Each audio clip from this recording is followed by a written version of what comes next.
नमस्कार साथियों, आज मैं अमिताभ वाजपेयी आप लोगों से रूबरू हूँ इसलिए चूंकि लगातार आप लोग अखबार में मेरे खिलाफ दो मामले पढ़ रहे होंगे। एक ये कि मेरे हॉस्टल पे 1 करोड़ 2 लाख रुपए की टैक्स की चोरी, स्टैम्प की चोरी निकली है, और एक ये कि भूमि अधिग्रहण प्रक्रिया में मेरी फैक्ट्री जा रही है जिसमें मैं सहयोग नहीं कर रहा हूँ। आज मैं आपसे एक विषय में पूरी विस्तृत चर्चा करूंगा, दूसरे विषय में फिर मैं समय निकाल के आप लोगों से चर्चा करके अपना पक्ष अपने लोगों के बीच में रखना चाहता हूँ। तो आज मैं खड़ा हूं अपने उस हॉस्टल के बाहर काकादेव रानीगंज क्षेत्र में, जिसके बारे में कहा जा रहा है जिसमें मैंने 1 करोड़ 2 लाख रुपए के स्टैम्प की चोरी करी है। पहले चोरी सबसे मुझे बड़ी आपत्ति है कि अगर इतनी बड़ी चोरी हो रही है तो कहाँ तक सोया हुआ था प्रशासन 8 साल तक। आप देख सकते हैं कि ये है मेरा वो हॉस्टल, मात्र 328 वर्ग मीटर की ये भवन है, 4 मंजिल बना है, 4 मंजिल मैंने बनाया है। आप देख रहे होंगे कि बिल्डिंग बहुत पुरानी नहीं है। ये 2014 में 22 नवंबर को मैंने ये प्लॉट लिया था, 328 वर्ग मीटर का। आप देख सकते हैं कॉर्नर का प्लॉट है, और यहीं पर पूरा ये आसपास रेजिडेंशियल इलाका है, ये कोई व्यवसायिक इलाका नहीं है। ये मेरा कॉर्नर का प्लॉट है, और ये सामने आप देख सब मकान बने हुए, चारों तरफ मकान है, ये हर तरफ मकान बने हुए। इसके विषय में इसलिए कह रहा हूँ क्योंकि जब विस्तृत चर्चा करेंगे तो आप देखेंगे कि उन्होंने इसको कॉमर्शियल कॉम्प्लेक्स दिखाया हुआ है अधिकारियों ने, और आसपास के हर मकान में कॉमर्शियल ड्यूटी होना दिखाया है। इसलिए मैं आपको दिखाना चाहता हूँ ये पूरा रेजिडेंशियल इलाका है, और ये वो जरूर वो आखिरी में रोड के आखिरी में देखेंगे तो कोचिंग मंडी कही जाती है इसको, वो कोचिंगें चलती हैं।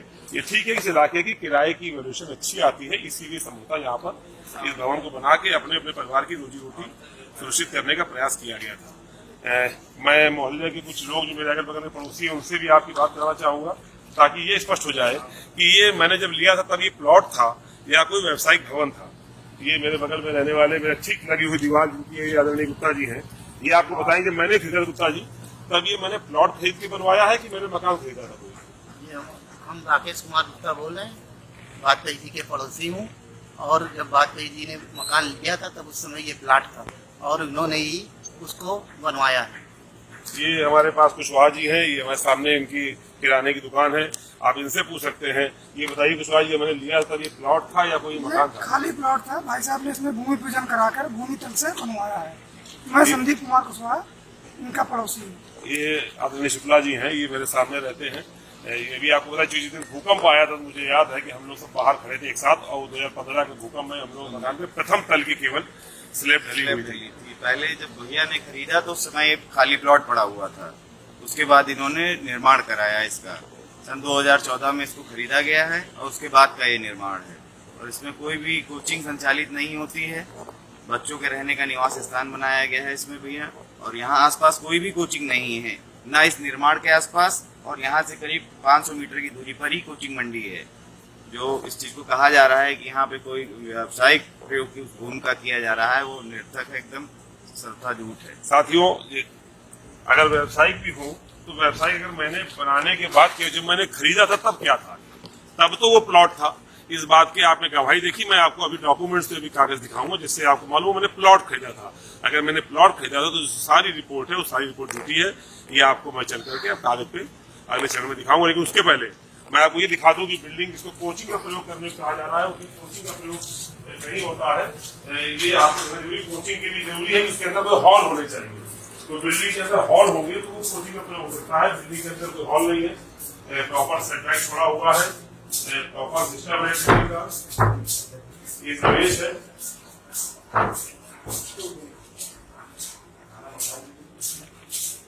यहाँ आप देख सकते हैं कमरे बने हुए, यहाँ बिल्डिंग में कमरे बने हुए हैं। इसके अंदर कोई इसके अंदर हॉल नाम की चीज नहीं है। आप कैमरे से चाहे तो यहीं से ऊपर दिखा दीजिए।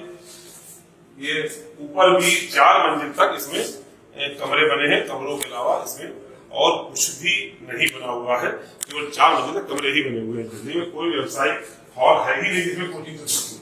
साथियों, आज मैं अपने हॉस्टल के विषय में आपको सफाई आपके समक्ष अपनी जनता की अदालत में पेश कर रहा हूं, क्योंकि जो सरकार की अदालत है वो तो सुन नहीं रही हमारी।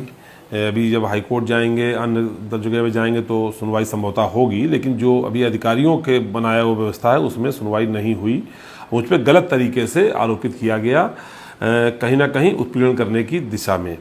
अगर मैं आपको केवल ये बताना चाहूँ कि जब मैंने ख़रीदा था तब ये प्लॉट था, तो इनकी सारी बात झूठी हो जाएगी। इनकी सारी रिपोर्ट जो है, वो रिपोर्ट को यदि मैं आपको दिखाऊं तो जो रिपोर्ट लगाई है ये एसीएम वरुण पांडे पंचम थे, एसीएम पंचम, उन्होंने रिपोर्ट लगाई है मेरे खिलाफ। ये उनका ये कहना है इस रिपोर्ट में कि ये 4 अक्टूबर को यहाँ पर मेरे हॉस्टल में मुआयना करने आए, मुझसे इन्होंने बात करी, मैंने पक्षकार द्वारा प्रेषित नोटिस पर हस्ताक्षर करने से इनकार किया गया और स्थलीय जांच समय विकृत भवन के में कोचिंग संचालित है, अगल बगल आमने सामने पूर्णतया कोचिंग संचालित है और भूमि तल पर 82 मीटर एरिया ओपन है। प्रथम तल, द्वितीय तल, तृतीय तल, चतुर्थ तल, पंचम तल, जाने कितना लिखा है, 1109 वर्ग मीटर एरिया कवर्ड है।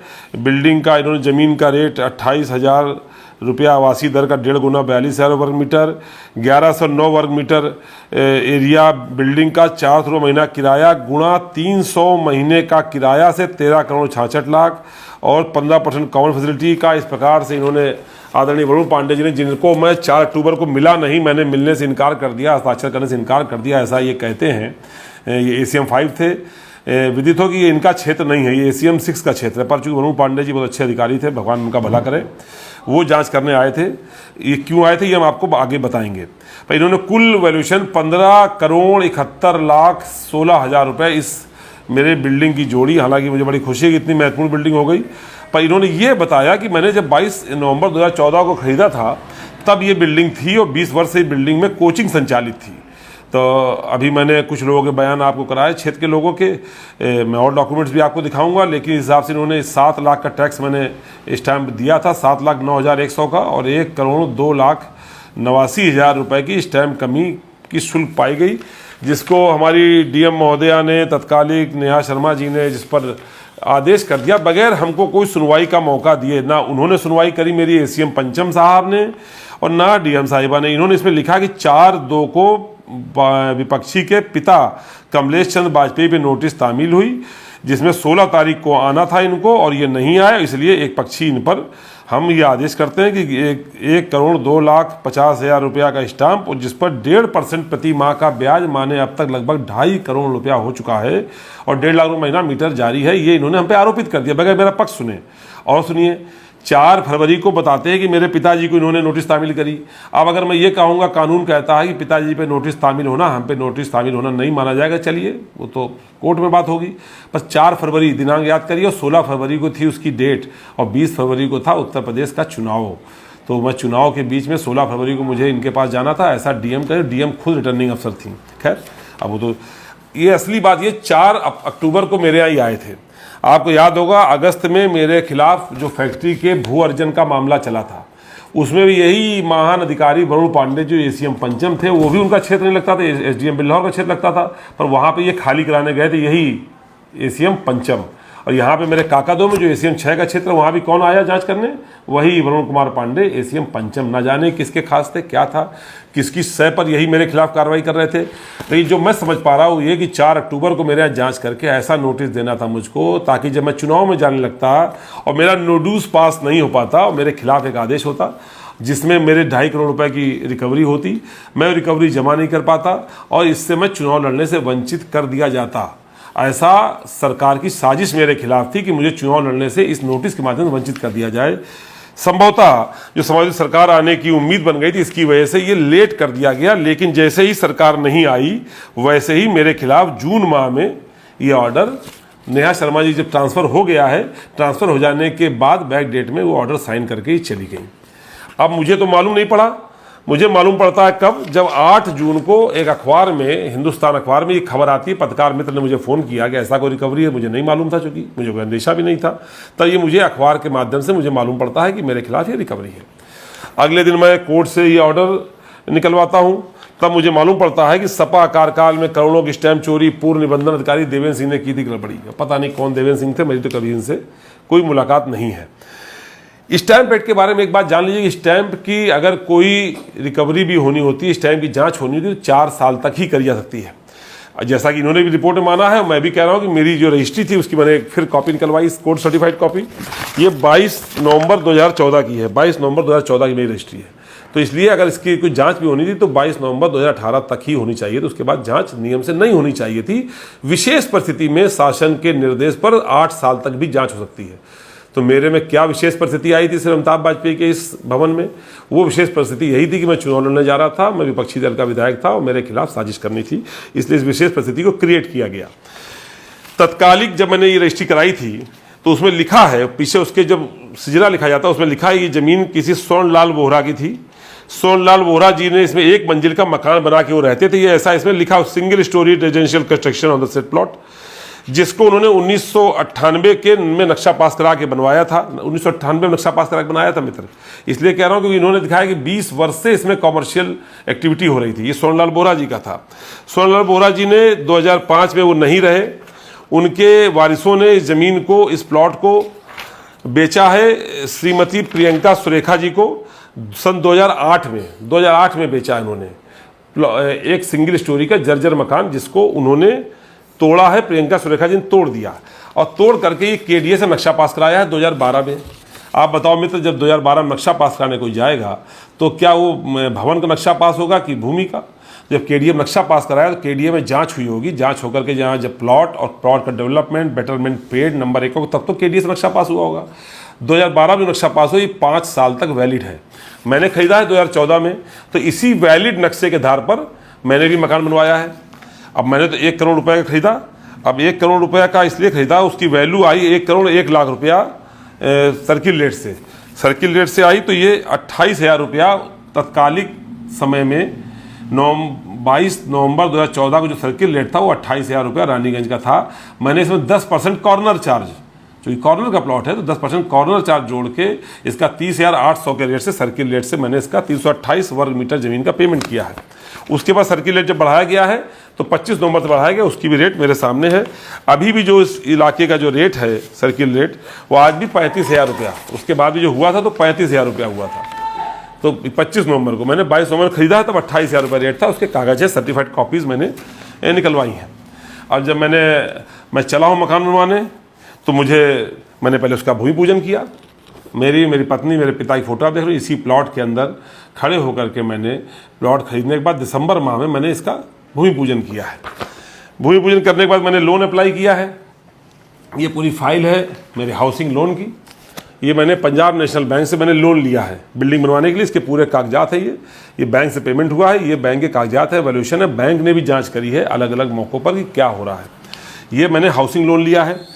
हाउसिंग लोन लिया है तो ये मेरे अकाउंट के डिटेल्स हैं तत्कालिक समय के, मेरे सेविंग बैंक अकाउंट के, जिससे मैंने गिट्टी, मोरंग, सीमेंट, लेबर आदि कॉन्ट्रैक्टर सबको मैंने ये चेक से पेमेंट्स किए हैं, उसका मेरे पास पूरा डिटेल है।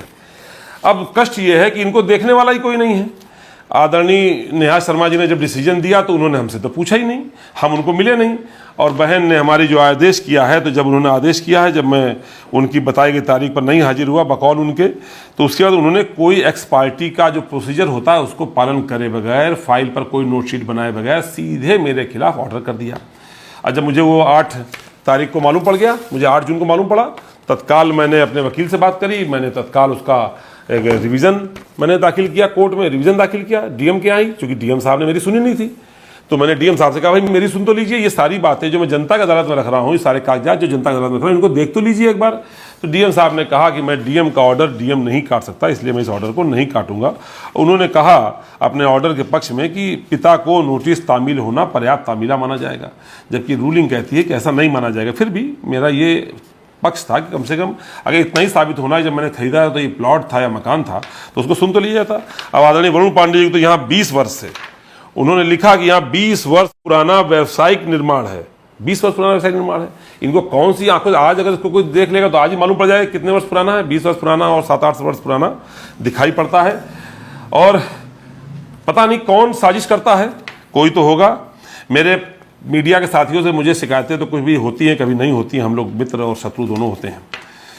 अगर अमिताभ वाजपेयी के जन्मदिन पर 87 बोतल खून दिया जाएगा तो किसी अखबार में एक लाइन नहीं आएगी।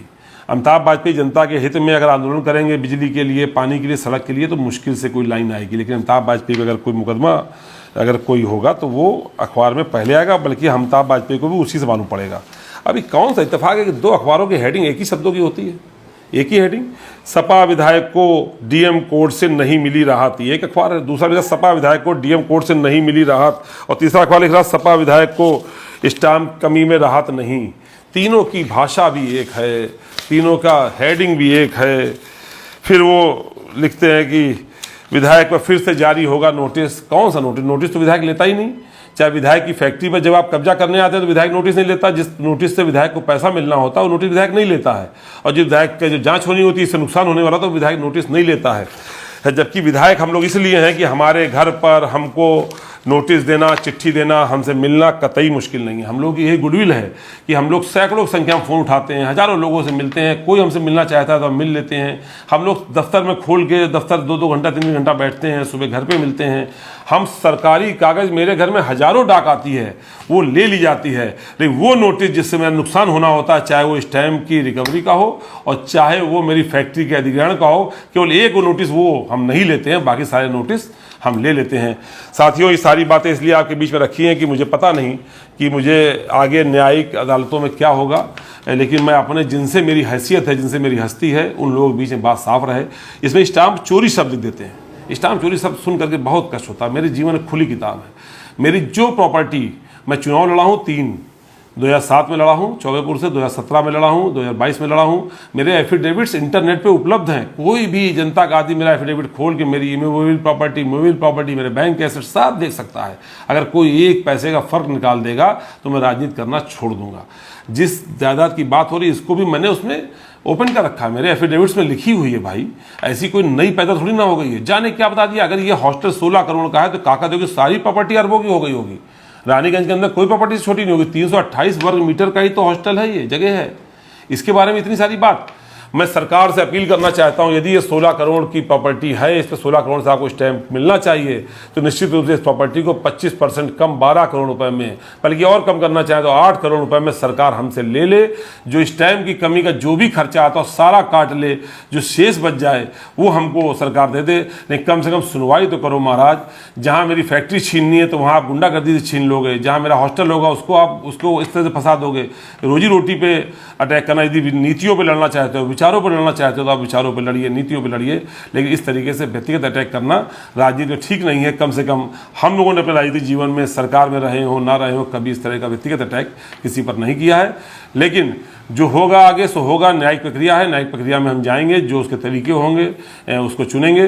अपने लोगों से केवल सद्भावनाओं की अपील करते हैं। अब वो जो बहुत बड़े भक्त हैं वो कृपा करके मेरे इस वीडियो पे कमेंट करने से बचें, चूँकि दिन सबके आते जाते हैं। बहुत बहुत धन्यवाद।